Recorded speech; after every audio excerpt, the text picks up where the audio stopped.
नमस्कार साथियों, आज फिर उपस्थित हो गए नए वीडियो की नई कहानी के साथ। मित्रों, गलती खुद करते हो फिर पछताते क्यों हो?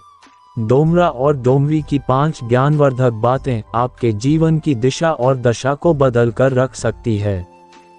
ये कहानी आपके जीवन में ढेर सारी खुशियां देगी और इस कहानी को सुनने के बाद आपके घर में कभी भी किसी प्रकार की कोई लड़ाई झगड़े नहीं होगा। चाहे वह पति पत्नी में हो या सास बहू में हो, चाहे पिता पुत्र में हो या माँ बेटी में, आपके घर में कोई कलह नहीं होगा। इस कहानी को सुनने के बाद यदि आप इस पर अमल करते हैं तो आपके घर में हमेशा सुख शांति रहेगी। शास्त्रों में कहा गया कि जिस घर में लड़ाई झगड़े होते हैं उस घर में माँ लक्ष्मी का निवास नहीं होता है। वह लोग हमेशा गरीबी से परेशान रहते हैं। आप अपनी आंखों से आरोस पड़ोस में देख सकते हैं कि जिस घर में आए दिन लड़ाई झगड़े होते हैं उस घर में लक्ष्मी का कभी आगमन नहीं होता है। वह लोग हमेशा गरीब रहते हैं। उसके घर से बरकत खत्म हो जाती है। पैसे के लिए मोहताज रहते हैं। कभी कभी तो उनके लिए ऐसा समय आ जाता है कि उनको शाम को खाने को मिल जाए तो सुबह का खाना नहीं मिलते, और सुबह मिल जाए तो शाम को खाने के लिए सोचना पड़ता है। इसलिए आज की जो कहानी है बड़ी प्रेरणादायक है और इस कहानी पर आप जरूर अमल कीजिएगा। हमारे हिंदू धर्म के जो शास्त्र हैं उनका ऐसा मानना है कि जहां पर रोज आए दिन लड़ाई झगड़े होते हैं वहां लक्ष्मी का निवास नहीं होता है। प्रिय दर्शकों, आज की जो कहानी है आपको यही दर्शाने वाली कहानी है कि आप अपने घर में कभी लड़ाई झगड़े ना करें। यदि आप अपने घर में सुख समृद्धि चाहते हैं तो इस कहानी को पूरा जरूर सुने। कहानी शुरू करने से पहले जो भी नए दर्शक मेहमान बंधु हमारे चैनल पर आए हैं वह हमारे चैनल को सब्सक्राइब जरूर करें और बेल आइकॉन ऑन करें। आपका एक लाइक और सब्सक्राइब करना हमारे लिए बहुत ही महत्व रखता है। अब विलंब ना करते हुए अपनी कहानी की ओर चलते हैं और कहानी शुरू करते हैं। किसी जंगल में एक डुमरा और डुमरी का जोड़ा रहता था। दोनों का जीवन बड़ा हंसी खुशी था। दोनों पति पत्नी एक दूसरे से बेहद प्रेम किया करते थे। वहां के रहने वाले अन्य पक्षी उसके प्रेम की मिसाल दिया करते थे और पशु पक्षी उनकी प्रेम की कथा गाया करते थे और उस जंगल के पक्षियों के बीच चर्चा का विषय बन गया था कि डुमरा और डुमरी में कितना प्रेम है। इन दोनों में कभी लड़ाई और झगड़े नहीं होते हैं। जहां भी जाते हैं सारे समाज एक साथ रहते हैं, कभी भी एक दूसरे को अकेला नहीं छोड़ते। अक्सर डोमरा और डोमरी अपने पूरे समाज के साथ ही एक जगह से दूसरी जगह जाया करते थे। यदि एक सो जाता है तो दूसरा बैठकर उसकी सुरक्षा करता है और दूसरा सो जाता है तो पहले वाला जागकर उसकी सुरक्षा में लग जाता है। इसी तरीके से एक दूसरे से बहुत ही ज्यादा प्रेम किया करते थे, यहाँ तक कि एक दूसरे पर बहुत ही दया करते थे। लेकिन कहते हैं कि किसी की खुशी को देखकर एक दूसरे की खुशी बर्दाश्त नहीं होती है। कैसे इनका जीवन बर्बाद किया जाए, आज के युग में ऐसे बहुत मिलते हैं। उन लोगों के दिमाग में हमेशा यही चलता रहता है और यही सोचते रहते हैं कि ये बहुत तरक्की कर लिया है, कैसे नीचे गिराया जाए। डोमरा और डोमरी में इतना प्यार था कि जब भी डोमरा गलती करता था तो डोमरी समझाती और डोमरा अपने सिर को नीचे करके सुनता रहता, कोई जवाब नहीं देता। और अगर डोमरी गलती करती तो डोमरा समझाता तो डोमरी अपने सर को नीचे करके सारी बातों को सुनती और कोई जवाब नहीं देती। उन दोनों में कभी झगड़ा नहीं होता था, सारी बातों को सुनते रहते, कभी उसको उल्टा जवाब नहीं देते। जब दोनों ऐसा करते तो दोनों में झगड़े का कोई कारण नहीं बनता। उनकी लड़ाई क्षण में समाप्त हो जाती थी और फिर से एक दूसरे से प्रेम करने लग जाते थे और फिर से एक दूसरे के साथ अपना जीवन व्यतीत करते थे। उसी जगह एक कौवा के जोड़े रहते थे जो आए दिन लड़ाई झगड़ा करता रहता था। कौवा दोनों पति पत्नी रात दिन लड़ाई झगड़े करते थे। अब डोमरा और डोमरी की खुशी को देखकर कौवा जल भून जाता है और बहुत ही जलन करना शुरू कर देता है। कौवा कहने लगता है, जैसा इन दोनों में प्रेम है वैसा हमारी पत्नी मेरे साथ नहीं करती है। यही सोचकर कौवा बड़ा दुखी रहने लगता है और कहता है, हमारी पत्नी हमसे रात दिन लड़ाई और झगड़े करती है। इसी तरीके से डोमरा और डोमरी में भी झगड़ा करवाना चाहिए। इनको खुशी से नहीं रहने देंगे। अब कौवा अपना दिमाग चलाता है और कहता है, इन दोनों में कैसे लड़ाई और झगड़ा लगाया जाए। कौवा इतना गरीब था कि उनके पास खाने का कुछ भी नहीं था। कारण यही था कि उनकी पत्नी रात दिन अपने घर में लड़ाई और झगड़े क्या करती थी। लड़ाई और झगड़ा करने के कारण उनके घर में माँ लक्ष्मी का निवास नहीं था।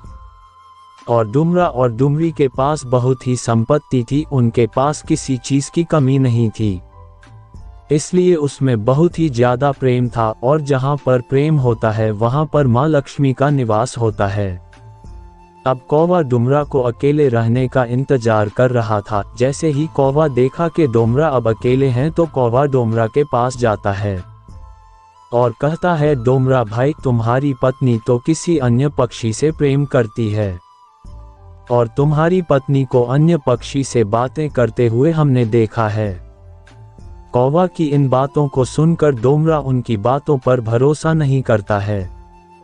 एक कान से सुनता और दूसरे कान से निकाल देता। जब डोमरी अकेले रहती तो कौवा डोमरी के पास जाता और डोमरी से कहता, डोमरी बहन, तुम्हारे पति को हमने देखा है किसी अन्य पक्षी से प्रेम करता है और उससे बातें करता है। इतना सुनने के बाद डोमरी कौवा की बातों को एक कान से सुनती है और दूसरे कानों से निकाल देती है। जैसे ही कौवा देखा कि अब हमारा दांव डुमरा और डुमरी पर नहीं चला, कौवा फिर भी हिम्मत नहीं हारता है और अलग दिमाग चलाता है। अब कौवा अपनी पत्नी पर दबाव बनाना शुरू कर दिया और कहता है कि तुम्हें डोमरा और डोमरी में फूट डालना है और उनमें लड़ाई और झगड़े करवाना है। कौवा अपनी पत्नी के साथ बहुत ही मजबूर करने लगा और अपनी पत्नी को डोमरा और डोमरी में लड़ाई झगड़े करवाने के लिए बहुत ही तंग करता है। तो कौवा की पत्नी कहती है, क्या मैं लड़ाई करवा दूंगी तो क्या मेरे घर में तुम लड़ाई झगड़ा करना बंद कर दोगे? तो कौवा कहता है, हाँ, मैं अब लड़ाई झगड़ा बंद कर दूंगा और हमारे घर में माँ लक्ष्मी का आगमन भी होगा। इतना सुनने के बाद कौवा की पत्नी हाँ कह देती है और फूट डालने के लिए तैयार हो जाती है और कहती है कि ठीक है, जब भी मुझे मौका मिलेगा तो मैं डोमरा और डोमरी को बहकाऊंगी। अब कौवा और कौवी यानी पति और पत्नी दोनों इस कार्य में लग जाते हैं। जैसे तैसे डोमरा और डोमरी में लड़ाई और झगड़े करवाना चाहिए। अब जब भी कभी डोमरा को अकेले देखती तो कहती, तुम्हारी पत्नी किसी अन्य से प्रेम करती है और बातें करती है। और कभी डुमरी अकेले में मिलती तो डोमरी से कहती, तुम्हारे पति अन्य पक्षी से बातें करते हैं और उसी से प्रेम करते हैं और तुम्हें देखना नहीं चाहते हैं। काफी दिनों तक डोमरा और डोमरी कौवा की बातें सुनते रहे। एक दिन डोमरा को ख्याल आया कि कहीं हो सकता है कौवा और कौवी हमारे लिए भलाई सोचता हो। डोमरी सोचती, कहीं हो सकता है हमारे पति कोई और डोमरी से बातें करता होगा।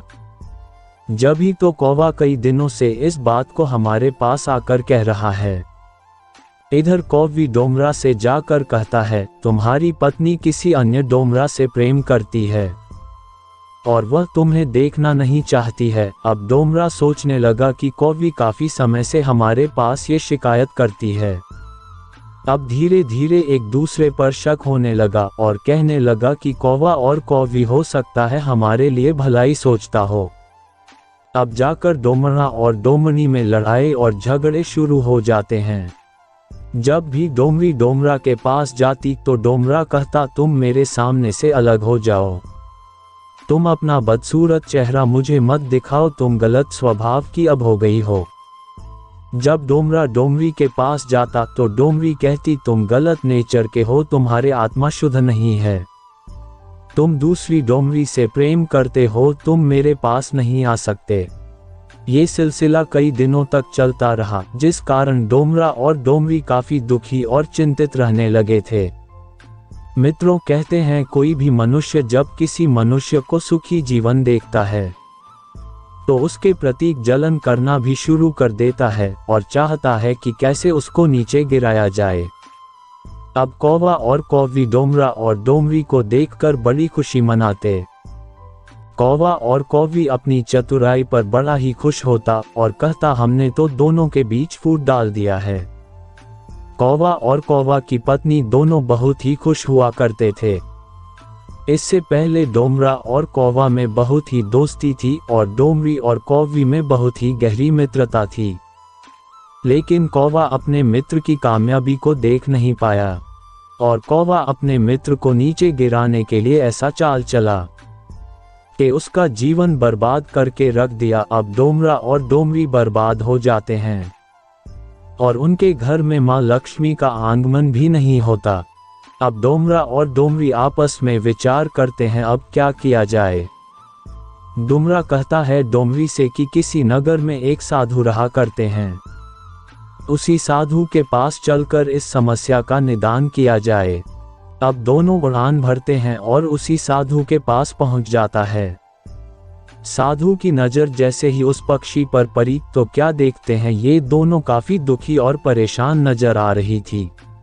वह साधु उस पक्षी से दुखी रहने का कारण पूछता है तो डोमरा और डोमरी के आंखों से आंसू आ जाते हैं और सारी दास्तान उस साधु से बताते हैं। दास्तान सुनने के बाद साधु कहता है, बेटी हम तुम्हें 5 ऐसी बातें बताते हैं जो अपने जीवन में संभाल कर रखोगे और इस पर अमल करोगे तो तुम्हारे जीवन में बहुत ही काम आने वाले हैं और तुम्हारे जीवन में कभी भी संकट नहीं आ सकते हैं। दोनों पक्षी कहते हैं कि जल्दी से वह 5 बातें बताए, हम बहुत ही सख्ती से पालन करेंगे। साधु कहता है, डोमरा से पहली बात सुनो, जो अपना होता है वही बर्बाद करने के चक्कर में रहता है। जो सबसे ज्यादा खास होते हैं वही जड़ काटने के लिए तैयार रहते हैं। इसीलिए अपनों से होशियार रहना चाहिए। जिस किसी को आपके बारे में संपूर्ण ज्ञान होगा वही आपकी जड़ काटने के लिए तैयार रहेगा। अन्य को क्या आवश्यकता पड़ती है जो आपके पीछे पड़ा रहे और आपको बर्बाद करने के चक्कर में रहे। फिर दूसरी बात साधु कहता है, अपनों के सामने कभी भी आप धनी होने का दिखावा मत करो।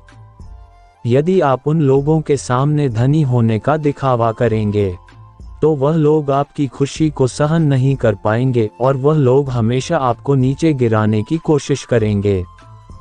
इसलिए अपने मित्रों को, अपने मिलने वालों को कभी भी आप धनी होने का दिखावा नहीं करना चाहिए। उनको कभी भी ऐसा मत बताओ कि हमारे पास इतना धन्य है। इसलिए कभी भी अपने मित्रों को, जिनके पास आप उठते बैठते हो या जिनको आप अपना समझते हो, उन लोगों को कभी भी ऐसा मत कहो कि हम बहुत धनी हैं।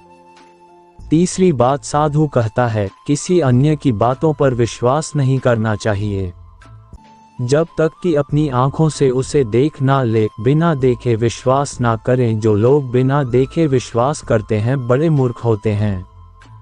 जो एक दूसरे की बातों पर विश्वास कर अपनों से दुश्मनी मोल लेते हैं, अपने घर में लड़ाई झगड़े करते हैं, वह लोग बहुत ही मूर्ख होते हैं।